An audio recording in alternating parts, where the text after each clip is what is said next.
와우. 안녕하세요. 복싱 매니지먼트 코리아 황현철입니다. 펀치라인 복싱 토크 88회입니다. 이번 시간에는 지난 시간에 1980년 그 국내 복싱 일부를 보내드렸었는데 파트 2로 이어가 보도록 하겠습니다. 역시 복싱 매니지먼트 코리아 국제 이사이시고 WBC 국제 심판위원이신 그 임준배 이사님 자리하셨습니다. 네, 안녕하세요. 장원재 박사님 함께 계시고요. 네, 안녕하십니까. 자, 지난 시간에 세계 타이틀 매치 2개 얘기하고 한부가 끝나버렸거든요. 이번에는 그 세 번째 타이틀 매치로 이어가 보도록 하겠습니다. 그 전에 국내 경기는 뭐 없나요? 말씀해드렸던 뭐 김성준, 정상일 선수라든지 또 구상모 선수나 그 김광민 선수, 또 정수현 선수, 황복수 선수 이런 경기들이 있었고요. 7월 8일에 오영호 선수가 세라노에게 도전했는데 이 경기 끝나고는 이제 유재두 선수와 주호 선수의 경기가 또 기다리고 있습니다. 네. 일단은 오영호 선수 얘기부터 한번 해보죠. 동양 라이트급 챔피언이었는데 WBA 주니어 라이트급 그 1위의 랭크가 되면서 그 지명도전자로 이 경기에 나섰죠. 네.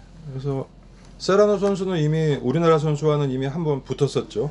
그래서 김태호 선수. 77년도에 김태호 선수와 붙어서 뭐 죽을 고비를 넘기고 역전 KO승.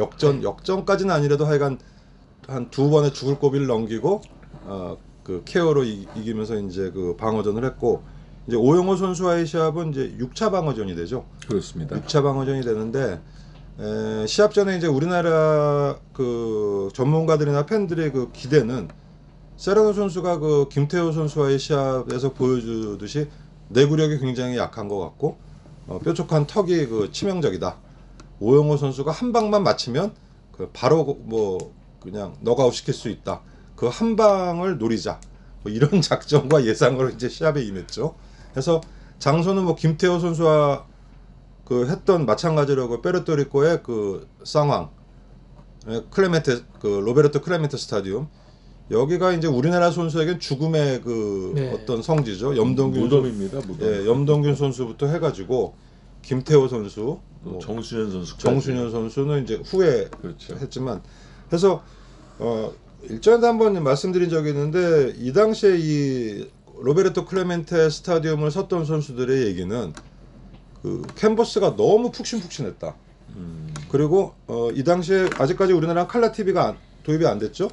이때까지는 안 됐었죠. 네. 그래서 이 페르토리코는 이 당시에 칼라 TV를 이제 미국 쪽하고 같이 했기 때문에 조명이 이제 그 칼라 TV에 맞춰서 너무 밝기 때문에 더운 나라의 조명은 밝고 했기 때문에 그 어떤 그 체력적으로도 그 전혀 익숙치 못한 우리나라나 이 아시아권 선수들이 가면 굉장히 힘든 어떤 그런 링이 됐었죠. 그래서 로베르토 클레멘테는 유명한 야구 선수죠. 네. 예. 3천 안타를 쳤고 워낙 그 자원봉사를 많이 해서 지금도 예. 메이저리그에서 자원봉사하는 선수들에게 로베르토 클레멘테 그래서, 상을 줍니다. 그러니까 이 선수는 야구 선수로서의 어떤 업적보다도 그런 그 이 비행기 사고로 아마 죽었을 거예요. 네, 그것도 자원봉사하러 네. 그 오지를 찾아가다가 몰품을 싣고 가다가 아마 제 사망했죠. 기억으로는 아마 페르토리코 출신의 첫 메이저리그인가 하여간 했고 야구 선수보다는 어쨌든 그 했기 때문에 우리나라로 따지면 뭐 선동열 체육관이죠. 그렇죠. 야구 선수로도 업적이 대단합니다. 3천 안타를 딱 3천 안타를 쳤습니다.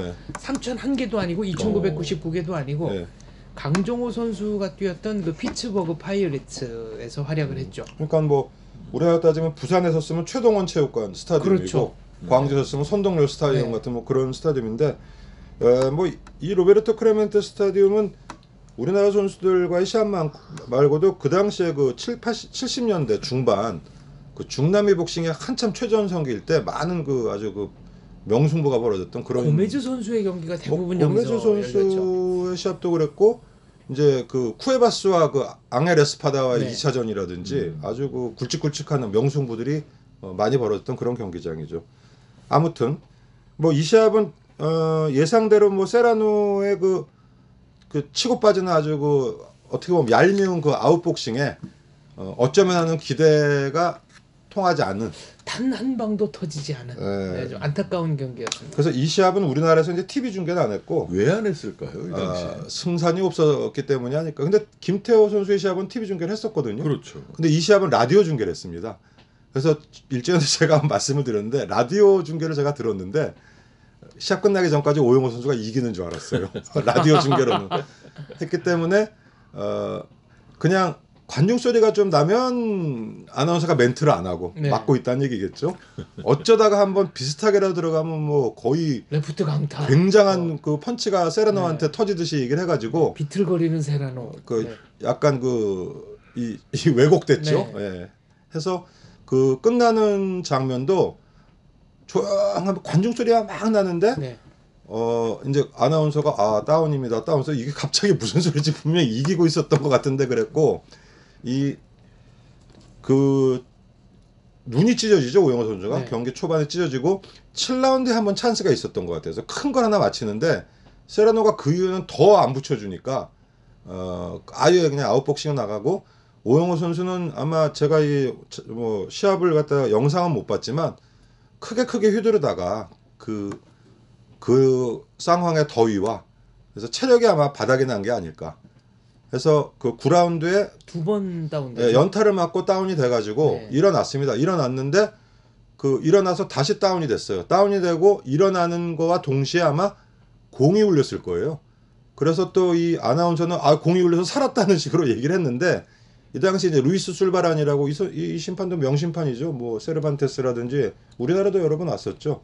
루이스 술바란이라는 그 흑인 풍채 좋은 아저씨인데 그냥 시합을 이제 그냥 카운터 아웃을 시키고 끝나버립니다. 그래서 끝나자마자는 뭐 우리나라 아나운서는 종료 공이 울렸는데 왜 저걸 끝냈을까 뭐 이런 어필도 있었지만 뭐 별로 먹히진 않았고 그래서 세라노의 어떤 그 간교함에 그냥 완패가 된 그런 시합이었고 오영호 선수는 좀 아쉽죠.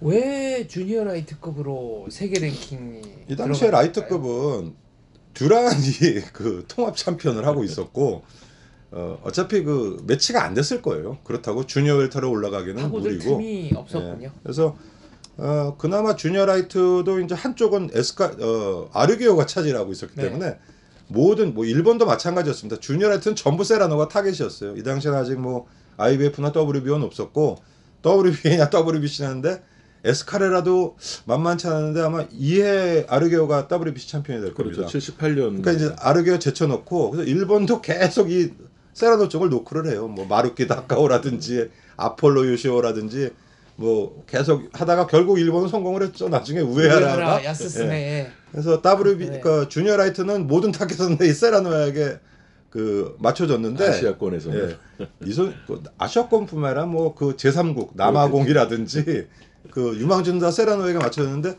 이 선수가 참 턱도 약하고 뭐 그다지 볼 건 없는 것 같은데도 그 명이 길었죠. 기교가 대단했죠. 그래서 어떤 약간 차방어까지 갔나요? 근데 우에하라 야스스네 선수가 사무엘 세라노를 이긴 것도 일본 복싱 역사상 5대 업셋의 하나로 꼭 들어가는 경기고요. 그렇죠. 네. 이 오영호 선수 생각하면 참 그 경기에서 또 오영호 선수도 같이 뛰었잖아요. 네. 우에하라가 세라노를 그 KO 시키는 날 오영호 선수는 힐머캔디에게 또 KO가 됩니다. 메인은 같은 링이었죠. 메인은 쿠에바스하고 그 헌즈의 시합이었고 그래서 오영호 선수는 정말 그때 뭐 몇 번 얘기를 했지만 맞으면 사망이고 안 맞으면 그냥 판정패 이랬는데 정말 그 실제 경기하는 걸 보면 바람을 가르는 소리가 납니다. 바람을 가르는 소리가 나고 했지만 유난히 단신에다가 또 유난히 리치가 짧았던 것 같아요. 그래서 어떤 그 신체적인 불리함 그런 거로 동양권에서는 아주 무적을 한때 자랑했지만 세계에는 항상 좀 멀었고 오히려 조금 더 이런 시대에 태어나서 일본 쪽에서 주니어 라이트급을 뭐 고바야시 히로시라든지 누마다라든지 그런 시대에 태어났으면 차라리 그쪽하고 하면은 뭐 일본 선수와는 충분히 뭐 어떤 한판 승부가 되리라고 생각이 되지만 근데 그래도 오영호 선수를 라이트급 선수로 보지 주니어 라이트급으로 분류는 안 하거든요. 아마 일단 감량고도 상당히 있지 않았을까 사실 싶어요. 이게 어떻게 보면 78년도면 오영호 선수가 약간 한 굽이 지난 느낌이 났었고 물론 그 뒤에도 계속 선수 생활을 오래 했지만 사실은 75년 6년 뭐 이때 한참 김현치 선수와의 그 일진 1대1 시합 이후 동양 챔피언이 되고 그때 주먹에 불이 붙었을 때 가세이시마츠가 당시에 WBC 라이트급 챔피언이었는데 그 대전설이 한번 있었어요. 75년도에. 근데 뭐 가스이시 매치가 피했다 그러는데 제가 보기에 뭐 피한 건 아니고 어쨌든 매치가 안 됐죠. 그래서 가스이시 매치를 그때 만약에 했으면 차라리 좀 승산이 있지 않았나. 주니어 라이트급은 한국 복서들에게 정말로 열리지 않는 문이었습니다. 맞습니다. 서강일부터 시작해서 김현치, 그 다음이 김태호, 오영호 선수가 네 번째예요. 나중에 최충일 이 선수가 두 번, 또 문태진 선수가 한 번. 근데 이제 주니어 라이트가 항상 우리가 아깝게 생각했던 게 다 아깝게 졌어요. 그렇죠. 네. 그냥 뭐 웰타급 같이 그냥 가자마자 바로 지는 것도 아니고 주니어 라이트급은 나름 다 명승부였고 다 아깝게 지고 김현치 선수도 뭐 굉장히 아깝고 네. 서광현 선수도 그랬고 최충일 선수도 그랬고 김태호 선수 다운을 약간, 뺏었고. 네, 그래서 더 아깝게 느껴지는 것 같은 게 뭐 웰타급 같은 데는 가자마자 바로 지고 들어왔기 때문에 뭐 미련도 없는데 주니어 라이트는 참 될 듯 하면서 뭐 안 되는 그런 체급이었고 결국은 나중에 이제 IBF로서 이제 그 수건을 이뤘고 후에 이제 최용수 선수가 또 롱런 챔피언이 되지만 이때까지만 해도 참 요원한 체급이었고 아까 이래 얘기했던 카르도나가 아주 우리나라의 밉상이듯이 이 세라노도 이제 밉상이 바뀌죠. 네. 그리고 이 선수는 또 시야 외적으로도 뭐 김강민 선수와 한국에서 타이틀 매치 하기로 다 해놓고 포스터까지 나왔었어요. 김강민 선수였죠 그때? 김태호 선수였구나. 김태호 선수였죠. 네. 김광민 선수는 가가지고 가서 취소가 됐죠. 그리고 그 세라노가 이제 빌라폴로와의 2차전에서 이기고 10월달 그게 76년 10월이죠. 그러니까 77년 1월에 한국에 와가지고 김태호 선수와 1차 방어전을 하기로 했었어요. 했는데 그 포스터까지 제작이 돼서 아마 배포가 막 되고 했는데 갑자기 그 배경이 76년도에 뭐 여러 번 얘기했지만 8월에 염동균 선수의 어떤 그 관중 난동이 있었고 10월에 또 자무라 홍수환 2차전 난동이 있었지 않습니까? 그 명목은 안전 문제. 위험해서 한국 못 가겠다는데 결국은 나중에 보니까 캐런티의 돈 문제였고 해서 갑자기 그 1차 방어전을 우리나라에서 포스터까지 제작을 했는데 같은 1월 달에 에콰도르로 가가지고 거기에 아주 그 뭐 에콰도르 현지의 로컬 뭐 나름 유망주였겠지만 뭐 그 30대가 훨씬 넘은 선수와 해가지고 그것도 다운 한번 당하고 역전 KO로 이겼기 때문에 그 당시에 우리나라에서는 야 저거 왔으면 김태호 선수가 바로 잡는데 해가지고 뭐 그랬던 얘기가 있었어요. 그래서 어쨌든 이 세라노도 이 당시에는 우리나라의 밉상. 김광민 선수 같은 경우에는 현지까지 날아갔다가 그렇죠. 경기 일주일 전인가 뭐 당일날 취소를 한 건가요? 역시 그것도 돈 때문인가요? 그 정확한 내용은 잘 모르겠어요. 그때 같이 갔던 이제 김광수 관장님을 통해서 얘기는 들었는데 그 고메스와 사라테 경기입니다. 네. 그 경기와 같이 이제 열리기로 됐었는데 참 허무하게 그렇게 이제 결국은 성사가 안 됐는데 이 당시에 그 김광민 선수의 비즈니스를 맡은 분이 이제 전호연 그 회장이셨는데 뭔가 비즈니스가 좀 부족했었나 봐요. 네. 그러니까 해야 될 저도 이제 정확한 얘기는 모르고 또 정확한 그 내용을 또 말씀드리기도 좀 애매한 부분이 있긴 있는데 그런 그 의무가 좀 불이행되다 보니까 경기가 현지에서 취소되는 그런 불운을 또 겪게 된 거죠. 아까웠죠. 차라리 김광민 선수처럼 그 내구력이 있고 네. 터프한 선수가 세라노를 압박을 했다면 적지였어도 가능성이 있지 않았을까 싶었는데 뭐 우에하라 야스스네도 럭키 펀치로 이겼으니까요. 그렇다고 그렇죠. 봐야 돼요. 우에하라도 그 마당발에 굉장히 느린 선수인데 뭐 내내 맞다가 그냥 단 한 방에 그 코너 쪽 로프 쪽에서 그냥 했듯이 6라운드였죠. 네. 6라운드였죠. 그래서 더 마의 주니어 라이트급이라는 소리가 붙은 것 같아요.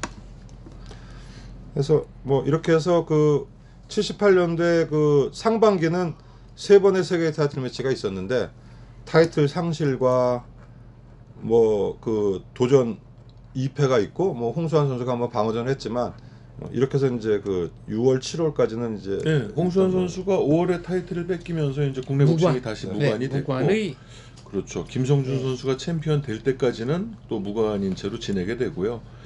그리고 7월 달에 주호 선수와 유재두 선수의 일전이 있었습니다. 아주 쇼킹한 그런 결과가 나왔는데요.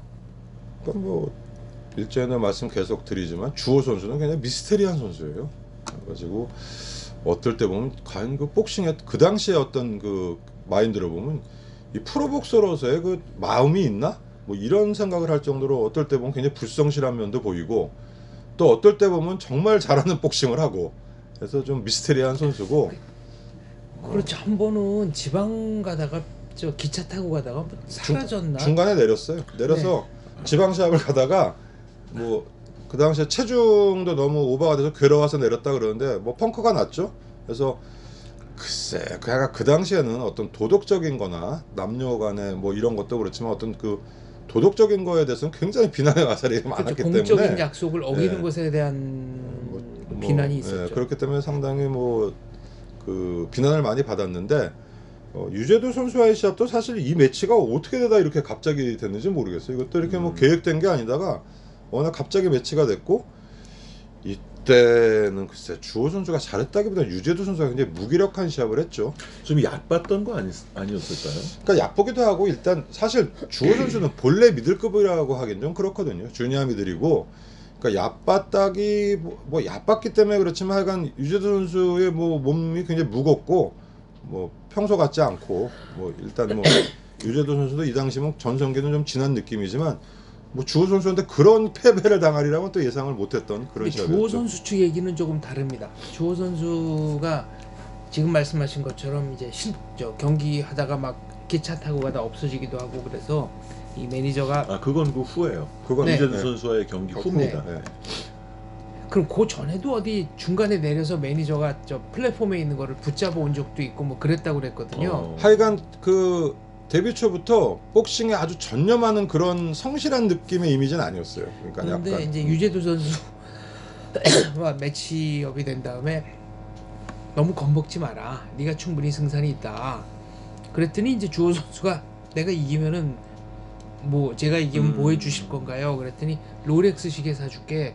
그랬더니 그날부터 계속 흥얼흥얼하면서 연습하면서 롤렉스 시계 준비해 놓으라고.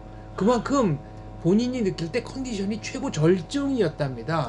그 왜 이 선수가 평소에는 그런 성격이 아닌데 계속 롤렉스 시계 타령을 하나.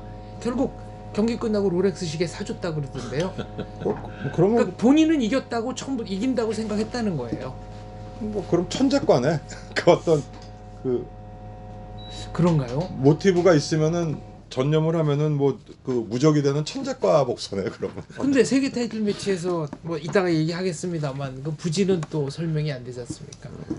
저는 뭐 서로 눈싸움하다 서로 너무 경계해가지고 그런 거기 때문에. 그러니까 이 경기도 마치 그 제왕의 몰락 유재도 선수가 10라운드에 뒤돌아서서 로프 맨 상단에 마지막 2차전 또 똑같은 포즈죠. 똑같은 포즈로 카운트 아웃 됐습니다. 네, 해서 사실 주니어 미들급 동양 챔피언과 미들급 동양 챔피언의 대결이었기 때문에 상당히 관심이 많은 대결이었는데 몇 달 전에 매치업을 해서 홍보를 한 게 아니고 정말 갑자기 성사된 카드. 갑자기 성사가 됐어요. 그래서 그 당시에는 이 배경은 뭐 지금 기억도 안 나고 모르겠는데 이렇게 뭐 오래전부터 이렇게 어떤 매치업이 된 게 아니라 어느 날 갑자기 그 유재도 선수와 주호 선수가 앉아서 이건 뭐 뜬금없이 무슨 시합이지 했는데 또 예상 외로 또 유재도 선수가 패배를 당하고.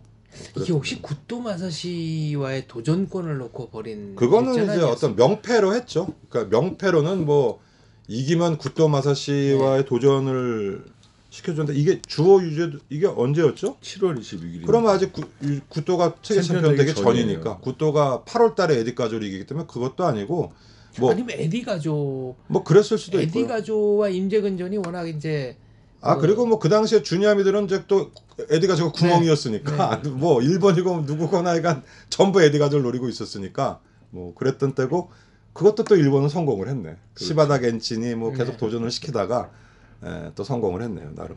이때 주호 선수 그 증발 사건이 그러니까 7월에 유재도 선수를 이긴 후에 9월달에 그 방어전이 90기노 미스오랑 잡혀 있었어요. 네. 그 90기노 미스오랑 잡혀 있었는데 이때 내려가다가 전날인지 개최량을 이제 시합 당일에 했잖아요. 네. 이때는 전날 펑크를 낸 거예요. 이게 부산으로 내려가다가 중간에 그럴 내린 거예요. 건가? 뭐 그렇죠. 하여간 지방 그 기차 타고 내려가다가 그러다 보니까 이제 이런 일이 동양권에서는 아예 없었는데 정말 난리가 난 거죠. 그래서 갑자기 대타로 투입된 게 임재근 선수. 그렇죠. 네. 그래서 임재근 선수가 반나절 만에 중량을 마치고 가서 이제 90기노 미스오랑 그 결정전을 갑자기 이제 승인이 된 거예요. 그러니까 주호 선수의 방어전이었다가 시합이 무산될 위기가 되다 보니까 그 OPBF에 이제 OPBF 얘기를 해서 결정전으로 승인을 받고 그때 임재근 선수가 그 판정승으로 이제 다시 챔피언이 되는 거죠. 그 구시키노는 뭐 그 당시만 해도 별볼이 없는 선수였는데 후에 일본 챔피언이 되고 그렇죠. 어마어마한 또 그 레코드를 사죠. 그 일본 타이틀 10연속 KO 방어 기록을 가지고 있는데 그게 지금까지도 기록입니다. 그러니까 이게 이 당시에만 해도 그냥 별 볼 일이 없었어요. 그냥. 그러니까 이만덕 선수랑 할 때만 해도 그냥 끈질긴 일본 선수. 구시키노 선수가 그 사실 제일 교포라 동포 제일 교포예요. 그랬었는데 갈수록 조금씩 성장을 해서 나중에 일본 복싱계에 좀 일본 나름대로의 어떤 거목이 되죠. 기록 뭐 거목하지 않아서 약간 대기록을 세우죠. 10연속 현재까지도 일본 타이틀 10연속 KO 방어 기록이니까. 이거 제가 연속해서 여쭤보는데 아직 답을 못 구했습니다. 이만덕 선수 청각장애가 있었다는 거는 확인이 됐나요? 그 확인이 뭐 모르겠습니다. 아무데도 뭐 안 됩니다. 아마 저희 토크를 들으신 분들 중에 아는 분이 있다면 누군가가 댓글을 남겨주셨을 텐데 없는 걸 보니까 아직은 모르겠어요. 네. 그렇게 어쨌든 주호 선수의 세계 타이틀전은 그 추후에 이제 나오기 때문에 그때 얘기를 하기로 하고요. 유재두 선수와 그 주호 선수의 경기가 끝나고 그리고 이제 김성준 선수와 정상일 선수의 2차전도 그맘때 있었는데 이때는 또 1차전과 반대로 정상일 선수가 이깁니다. 1차전과 경기 내용은 거의 비슷했고요. 다른 점이 있다면 초반에 다운이 없었다는 거. 그래서 그 당시에 제 느낌은 이제 항상 그 영화도 그렇지만 2를 잘못 만들면 왜 1만큼 못하듯이 2차전도 뭐 대단한 난타전이었지만 1차전보다는 조금 좀 덜한 그리고 이제 뭐 얘기가 계속 되겠지만 사실 2차전은 어떤 세계 타이틀의 도전자 결정전 같은 그런 뭐 그런 거였죠. 그래서 이게 참 사람 그 팔자가 엇갈리다 보니까 어차피 정상일 선수가 지금 황 대표님 말씀하신 대로 이기고 이제 구식견 욕구의 도전자 상대로 나서게 되는데 패한 김성준 선수가 그 어떤 비즈니스의 그 어떤 저걸로 더 빨리 이제 WBC 쪽으로 이제 방향을 돌리는 거죠. 그래서 이 당시에 이제 WBC는 그 루이스 에스타파 그 베네수엘라의 그 WBC 2대 주니어 플라이급 챔피언이 그 장기 집권을 하다가 11차까지인가? 10차인가? 11차까지 방어를 하고 그 아주 복병 그 멕시칸 프레디 카스티오라는 선수한테 이제 타이틀을 뺏깁니다. 타이틀을 뺏긴 것을 그러니까 프레디 카스티오가 챔피언이 되고 3개월 만에 이제 첫 방어전으로 나선 게 그 태국 원정을 해서 보라신과 했는데 이 시합도 제가 보진 않았지만 2대1 판정에 시합 끝나고 보라신 몰골을 보니까 겨우겨우 이겼나 보더라고요. 해서 1차 방어전을 챔피언이 됐고 태국이 보면은 뭐 태국도 경제적으로 그렇게 아주 부유한 나라가 아니어서 그런지 몰라도 일단 챔피언을 끌어들여서 타이틀을 뺏으면 그 타이틀 도전전에 어떤 그 돈을 갖다가 이 회수를 해야 되기 때문에 첫 방어전, 2차 방어전 원정 가는 경우가 많아요. 그러다 보니까 보라싱 쪽에서 보니까 김성준 선수 패도 많고 최근 시합도 지고 했으니까 아마 그 본전 회수 챔피언 그를 불러들였을 때 그 본전을 회수하는 입장에서 어떻게 보면 좀 가볍게 오지 않았을까 뭐 그런 생각이 나고 보라싱 선수는 그 정상일 선수가 동양 타이틀을 했었죠 그 전에 무승부를 했죠. 했기 때문에 내가 그렇게 주요 팬 정상일한테 졌어? 그러면 내가 뭐 가도 되겠네 약간 이러지 않았을까 하는 생각이 들고 보라싱 선수는 뭐 이 당시에 이제 그 내한을 했는데 정상일 선수와 할 때보다 더 탱크가 돼 있었죠. 그래서 이 시합은 이제 문화체육관에서 벌어지는 최초의 세계 타이틀 매치 했기 때문에 문화체육관이 그 어느 때보다 더 꽉 찬 느낌이었고 그래서 이제 시합이 이제 벌어지게 되는 거죠. 이 경기 지금 저 유튜브에 보면은 컬러로 남아 있는 경기가 있는데 이것도 미스테리입니다. 그때는 컬러 방송 안 할 때거든요. 이거 제가 방송국에서 찾아낸 건데.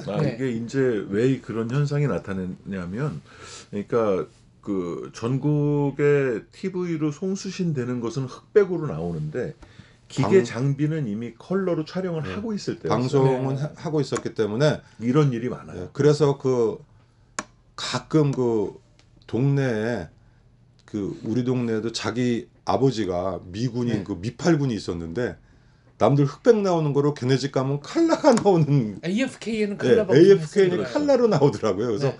그거는 지금 황 대표님 말씀대로 그 방송 장비는 칼라인데 다만 이제 수신 테레비가 칼라가 아니었기 제작은 때문에 컬러로 했었죠. 네. 그래서 임재근 에디가조 경기도 칼라로 나오죠. 칼라예요. 그 당시에 방송은 다 흑백으로 네. 했지만 남아 있는 필름은 칼라입니다. 홍수환 카르도나도 칼라잖아요. 칼라, 예. 칼라고. 그래서 했는데 이 시합은 뭐 여러 번 얘기를 했기 때문에 뭐 저는 길게 얘기는 안 하겠지만 정말 그 당시로 표현하자면 기적 같은 역전 KO승이었고 뭐 지금 보면은 충분히 아 저렇게도 이길 수 있다는 생각을 했지만 맵고 짠 주먹. 예, 네. 했고 계속 얘기를 했지만 뭐 김성준 선수는 또 원래 라이프 스토리가 기구했기 때문에 네. 어떤 인간 승리 그리고 그 전에 어떤 그 범죄 쪽에서의 어떤 그 빠져나와서 인간 승리 같은 어떤 그런 거. 그다음에 이때까지의 세계 챔피언 그 누구보다도 어떤 존재감으로는 좀 약했던 그 뭐 지기도 많이 지고 했기 때문에 했지만 아 저런 선수가 세계 챔피언이 될 수 있구나 하는 어떤 그런 그 복싱 지망생들한테 희망도 주고 또 선천적으로 이 전까지의 세계 챔피언보다는 어떤 그 재질의 재능에 관해서는 굉장히 떨어지는 쪽이었던 것 같아요. 김성준 선수가 그 전까지의 세계 챔피언에 비하면. 우리나라 최초의 잡초류 챔피언이라고 이름 붙일 수 있지 않을까요? 그렇죠. 뭐 홍수환 선수도 어떻게 보면 뭐 잡초가긴 한데 훨씬 스마트한 잡초였고 김성준 선수는 정말 패도 많았고. 김성준 선수는 뭐 어렸을 때 잘 살았다가 집안이 몰락하는 바람에 소매치기 조직에 들어가서 실제로 활동을 하고 있었고 이때 이제 홍수환 그 회장님이 운동하던 체육관에 김성준 선수가 운동을 하러 왔다는 거예요. 근데 매일 시계가 바뀌어서 굉장히 잘 사는 집 아들인 줄 알았대요. 알고 보니까 그게 이제 다 소매치기를 했던 거고. 그래서 이때 한국 챔피언이 되면서 자수를 하던가요? 그리고 그렇습니다. 네.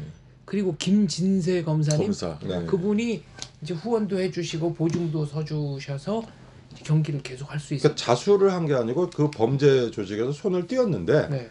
하루는 그 조직의 옛날 같은 일원이었던 그 사람이 어떤 피신처를 마련하려고 왔다가 그 피신처를 도와주고 하는 과정에서 같이 들어가면서 그 이제 과거가 다 이제 다 드러나게 된 거죠. 근데 그 당시가 아마 한국 챔피언이었을 거예요. 네. 그렇기 때문에 그 굉장히 뭐 사회적으로도 이제 뭐 그 어떤 그 안 좋은 쪽으로 이슈가 됐는데 지금 장 박사님이 얘기하신 그 검사님이 네. 그 자기가 보증이라 그래야 되나 쓰고 적극 후원을 해주셔가지고 다시 이제 뭐 그 복싱도 다시 할 수 있게 되고 해서 이제 그 올바른 길로 들어선 거죠. 네. 보라싱이 이때 뭐 맹장 수술을 받았다는 설도 있었는데 사실인가요? 그건 제가 뭐 오르노 맹장 수술 받았다는 얘기는 들었어도 보라싱 맹장 수술 받았다는 소리 못 들은 것 같고. 그리고 이때 넘어지면서 저 보라싱이 좀 이렇게 토합니다. 거품물을 줘. 네. 뭐 토했다기보다 개거품을 문다 그래야 되나? 근데 이제 앞쪽 이제 모루 넘어지는 뭐 맹장 수술을 했던 장면이 말든 있었죠. 그 레버 펀치 그 깊숙이 들어간 한 방은 네. 그 누구라도 못 견뎠을 거예요. 그 주먹 한 방은. 계속 코너에서 커버링을 올리고 맞다가 갑자기 휙 돌아서 가지고 네. 네 아주 정확하게 그냥 그래서 복부 강타가 들어갔습니다. 그 어떻게 보면은 뭐 럭키 펀치일 수도 있지만 뭐 그거 자기 팔자니까. 그래서 보라싱은 의외로 아주 그 5월에 챔피언이 돼가지고 4개월 만에 타이틀을 내놓고 그 단명으로 됐고 보라싱은 이 시합 이후에 얼마 되지 않아서 오토바이 사고로 또 사망을 하죠. 그런가요? 네, 오토바이 사고로 뭐 이거 뭐 바로는 아닌데 조금 지난 다음에 오토바이 사고로 그 교통사고로 또 그 사망하는 그런 아주 그 비운의 그 어떤 선수가 됐죠. 나중에 한 이제 코미디 프로에서 우리 김병조 개그맨 김병조 교수님이 외국 선수들의 이름에 다 사연이 들어있다. 예를 들면 뭐 카라스키아는 가라 XX야. 보라싱은 보라 싱겁지 않은가. 뭐 그런 거 했어요. 그 뭐 가사라 유는 가서해라. 네. 여기서 하지 말고 뭐 그러고 지금으로 들으면 진짜 뭐 아재 개그. 방송 날라갈 얘기인데 그 당시엔 재밌다고 들었죠 그것도. 네. 김성준 선수에 대해서는 사실 그 임준배 위원님과 제가 예전에 WBC 라이트 플라이급을 쭉 한번 하면서 얘기를 나눴었는데 우리 저 장 박사님께서는 아마 하실 얘기가 좀 더 있을 것 같아요. 네, 이제 그 79년으로 가면 1차, 2차, 3차 방어전 있으니까. 방어전 할 때. 네. 알겠습니다. 그때 좀 많은 얘기 들려주시고요. 그래서 김성준, 정상일 그 두 어쨌든 경량급 파이터들의 전쟁에서 패자가 됐던 김성준 선수가 먼저 세계 챔피언에 오르고 네. 보름 후에 그 승자였던 정상일 선수가 일본에서 그 90겐 요코와 시합을 하게 됩니다. 이 시합은 결과만 놓고 얘기하자면 좀 참혹했어요, 사실. 5라운드 KO였는데 힘에서도 밀리고 스피드에서도 밀리고 역부족이다라는 생각이 들 정도로 일방적이었습니다. 그래서 이 시합은 이제 90겐 요코의 6차 방어전이었죠. 그래서 90겐 요코는 사실 그 구스만 선수를 챔피언 될 때는 굉장히 센세이션한 그 네. KO로 이겼는데 사실 1, 2차 방어전 굉장히 고전했고요. 속된 말로 그립니다. 네. 그래서 리오스랑 마르카노전에서는 네, 사실 좀 거의 뭐 예, 다운도 당하고 했는데 시원한 경기가 아니었죠. 이제 3차 방어전부터 이제 불이 붙기 시작해가지고 이후에 이제 연속 KO 물론 이제 상대가 좀 약함도 있었지만 그래서 이제 그 5차 방어전에서 하이메리오스를 다시 한번 이기나요? 7차 방어전에서 이기나? 5차인가? 5차인 것 같아요. 그래서 어쨌든 그 소위 그 전성기가 이제 막 그 한참 펼쳐지는 시절의 그 90겐이었고 정상일 선수는 사실 그 보름 전에 이제 김성준 선수가 세계 챔피언이 됐지만 동반 챔피언 되기는 약간 비관적이었죠. 일본이고 90겐 요코가 한참 기세가 올랐기 때문에 한데 시합 내용은 예상보다 훨씬 더 비참하게 아주 원사이드하게 지고 결국은 그 로프 뭐라 그래야 되나요? 다운되고 가는 거를 뭐 와서 막 뒤통수를 치고 네. 김초로 화백의 만화에도 아주 좀 장난 비슷하게 나왔지만 이때부터 이제 90겐 선수는 뭐 아까 얘기한 카르도나 세라노와는 또 다른 또 우리나라의 그 밉상이 되죠 또. 일본에서는 이제 GG 시대라고 그래서 고메즈와 90겐을 동격으로 놓고 상찬을 했었는데 90겐이나 고메즈나 조금 좀 매너 면에서는 그러니까 흥분한 척하면서 다운된 선수를 계속 가격하는 나쁜 습관이 있었습니다. 엄밀히 말하면은 반칙패를 줘도 될 정도였는데 비매너죠. 네, 사실. 비매너죠. 구시킨 요코는 오키나와 출신의 입지전적인 복서로 나중에는 뭐 코미디언으로도 대성을 합니다만 네, 지금도 훌륭한 뭐 복서라는 건 인정합니다. 그러나 비매너라는 것도 한번 근데 이제 짚고 싶네요. 비매너의 발로가 승부욕이 정말 강해요. 네. 그러니까 인간적으로 비인간적인 사람은 아닙니다. 구시겐 요코가 사람으로는 참 괜찮은 사람인데 그 승부욕이 너무 강하다 보니까 그런 것이 이제 그 어긋난 매너로 좀 많이 표출이 되더라고요. 그 90겐 요코는 지금 말씀 제가 드린 대로 이후에도 뭐 우리나라의 김용현 선수와도 했고 뭐 모든 시합을 보면은 자꾸 뭐 다운된 선수 때리고 그리고 이 선수는 방어전을 한 동안 시합 끝나고 한 번도 상대방 코너 가서 위로의 어떤 포즈를 하는 걸 본 적이 없어요. 항상 뭐 자기 벨트 차고 자기 어떤 승리에 대한 그 포즈만 취하지 저쪽 상대방 코너를 뭐 인사를 가거나 위로를 간 적 한 번도 없어. 야 저건 뭐 인간성이 저러냐 뭐 이런 생각을 했는데 나중에 뭐 얘기 들은 거로는 스스로를 달구는 거지. 어떤 그 킬러로서 전사의 이미지, 전사의 의지. 제가 몇 년 전에 그 오키나와에서 90겐 선수가 데리고 있는 선수가 그 세계 타이틀 매치를 해서 오키나와 시합을 한번 갔다가 한 2, 3일을 90겐 선수와 같이 그러니까 90겐 선수가 아니지 90겐 회장이지. 네. 그렇죠. 회장과 같이 뭐 밥도 먹고 했는데 좋아요 사람이 굉장히 매너도 있고 그래서 이게 뭐 그 시합 물론 이제 시합에서 자기의 어떤 본성이 드러나긴 하지만 스스로를 그렇게 채찍질하면서 했구나 하는 느낌도 받았고 그 뭐 지금 다운된 선수 때리는 거에 대해서 얘기 안 와서 얘기인데 고메스나 90개는 다운된 선수 한 대 때렸는데 그 업그레이드 버전이 우리의 박영균 선수입니다. 네. 박영균 선수 다운되면 1, 2, 3까지도 들어가요. 근데 박영균 선수 얼마 전에 이제 우리 황 대표님과 같이 이거 네. 했는데 그 박영균 선수도 그 어떤 시합 때 어떤 거친 거에 비하면 굉장히 그 본캐는 스마트하고 뭐 그런 거 보면은 오히려 그렇게 좀 여리고 이런 사람들이 자기를 더 악하게 어떤 강하게 만들려는 어떤 그런 마음가짐으로 시합에 임해서 그런 게 아닌가 하는 뭐 그런 생각도 들기도 하네요. 김초로 선수도 수염을 기른 이유가 수염을 깎으면 너무 유약해 보여서 맞아요. 조금 네. 남자답게 보이려고 그랬다는 거고요. 이때 이제 정상일 선수는 이 경기 후에 나중에 김용현 선수한테 2회 KO패로 지고 두 번을 패하죠. 두 번. 한 번은 논 타이틀이고 이제 한 번은 그렇죠. 또 동양 타이틀. 동양 타이틀인데 90개 요구전부터도 이미 그 감량고에 시달렸다는 거예요. 워낙 장신이잖아요. 이 책 주니어 플라이급으로선 장신인데 고기를 먹더라도 고기 그 육즙만 먹고 이 고기를 다시 뱉어내는 정도로 그렇게 하지 않으면 도저히 그 체중을 맞출 수가 없는 상황이었다고 하고요. 이때 이제 그 주간 스포츠가 화보 제작이라든가 이런 데 대한 비용이 늘어나서 다음 해부터는 그 잡지 가격을 올리겠습니다 라고 했는데 잡지 가격을 올리고 나서 첫 번째 나온 호가 바로 90개 요건의 정상일 선수 경기였습니다. 아, 그래서 그럼 김성준과 보라싱 이 경기는 잡지 가격 인상 전에 나온 겁니까? 인상 전입니다. 그리고 그 지질도 90개 요건과 정상일 선수 경기 화보는 뭐랄까 이 셀룰로이드 좀 이렇게 바닥바닥한 종이고 김성준 대 네트로이 보라싱 경기는 그거보다 지질이 조금 떨어졌습니다. 가격이 얼마에서 얼마로 올렸던 거죠? 그거는 잘 기억나지 않네요. 그 당시에 한 200원, 200원에서 250원 뭐 이랬던 것 같은데. 200원에서 250원 올랐나? 매주 화요일인가 나왔죠 가판대. 이때 짜장면 한 그릇이 150원 정도 하던 시절이었죠. 그 펀치라인이 얘기가 나왔으니까 근데 처음 펀치라인 73년에 나왔을 때 얼마인지 아세요? 80원? 처음에 250원에 나왔어요. 250원. 그 당시에 73년 8월에 나왔는데 여성 동안에요. 여성 동안. 250원이 굉장히 비싼 가격이었어요. 지금으로 치면 한 글쎄 2만 원?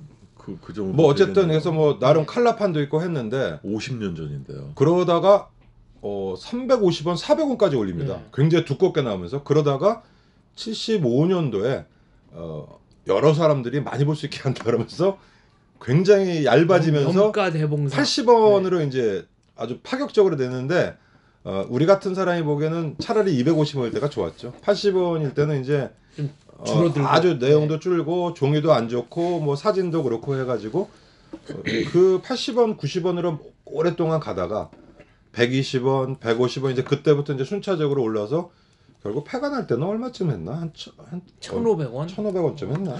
92년도 때 그 정도 했던 것 같아요. 초반에는 판치 라인 아니었습니까? 폰이 아니라 빤치 펀치라인 했다 뭐 빤치 펀치라인 라인? 했다가 뭐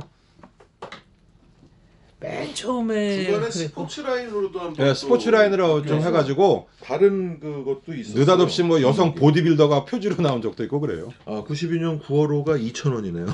그래서 그 가격 얘기하니까 73년 8월에 처음 나왔을 때 250원이라 네. 그 당시로는 고가였죠. 상당히 고가인데요. 네, 250원이면. 네. 그다가 그게 75년도에 이제 보급판이라고 하면서 이제 90원, 80원 이렇게 내려갔죠. 옛날 얘기네요.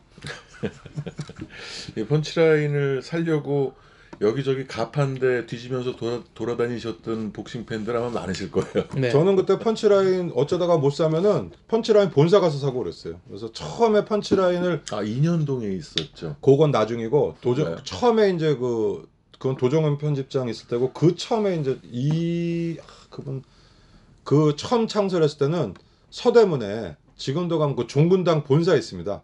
충정로 쪽에. 네, 그 종군당 본사 옆에 약간 약간 단층짜리 아파트가 뭐 서민 아파트 같은 게 하나 있었는데 그 1층에 그게 처음 그 2만 그 처음 창간 발행인이 내 이름을 잊어버렸네. 충정로에 있는 그 서민 아파트가 일제 때 만들어진 뭐 하여간 굉장히 거의 네. 70년대 중반에 갔는데도 네. 거의 뭐 쓰러지기 직전 아파트 그게 거의 같은데 한국 최초의 아파트였나? 뭐 그런 그거는 마포고 이쪽 충정로 쪽으로 충정로에 하나 딱 있었어요. 그래서 거기 1층을 가면 이제 펀치라인이 있다가 후에는 이제 그 풍전 호텔이 있는데 네. 그 인현동 인현동. 그쪽으로 이제 나중에 옮기셨는데 어느 달인가를 내가 못 사가지고 서대문을 찾아갔었네. 그 책 산다고. 누구나 이렇게 참 그 서점마다 다 들어와 있는 것도 아니기 때문에 저는 네. 뭐 서울역이나 이런 데를 주로 다녔던 것 같아요. 그리고 그게 그 초창기에는 그 서점에서 많은 부수를 안 갖다 놔요. 그렇죠. 그러니까 네, 일찍 안 가면 네, 없는 없어요. 겁니다. 네. 그래서 이제 그 80원, 90원, 120원 하고 80년대 중반 들어서 부수도 뭐 3,000부, 5,000부 이렇게 됐지. 처음에 그 250원 할 때는 뭐 굉장히 아마 그 부수도 미미할 거였기 때문에 조금 늦으면 책 없고 그랬어요. 자, 또 이렇게 추억을 곁들여서 얘기하다 보니까 그래도 이번 시간에는 세계 타이틀 매치 3개 얘기했네. 3개 얘기했네. 이제 3개 남았네요. 아, 그러네. 78년. 잘한다. 네. 자, 그러면 78년도 파트 2는 여기서 마무리하고요. 네. 다음 3부에서 나머지 그 3개의 타이틀 매치를 그 78년 마지막으로 다루도록 하겠습니다. 오늘도 끝까지 들어주셔서 감사드리고요. 오늘 엔딩은 장원재 박사님께 부탁드리겠습니다. 네, 78년, 79년이라면 임준배 형님께서 말씀하셨듯이 수많은 스타들이 명멸하던 시절입니다. 그 중에 많은 분들은 뭐 보라싱처럼 뭐 고인이 된 분들도 있고 뭐 사라졌지만 누군가 그 사람을 기억하는 사람이 있다면 그 사람은 아직 사라진 것이 아닙니다. 복싱의 수많은 별들은 아직 우리 가슴 속에 살아있고 그래서 그 별들과 복싱은 앞으로도 영원할 것입니다. 감사합니다. 네. 이거 준비를 해오시는 거죠? 엔딩이 항상 멋있습니다. 감사합니다. 우리하고는 뇌 구조가 틀리시니까. 자, 감사합니다. 네, 감사합니다. 감사합니다.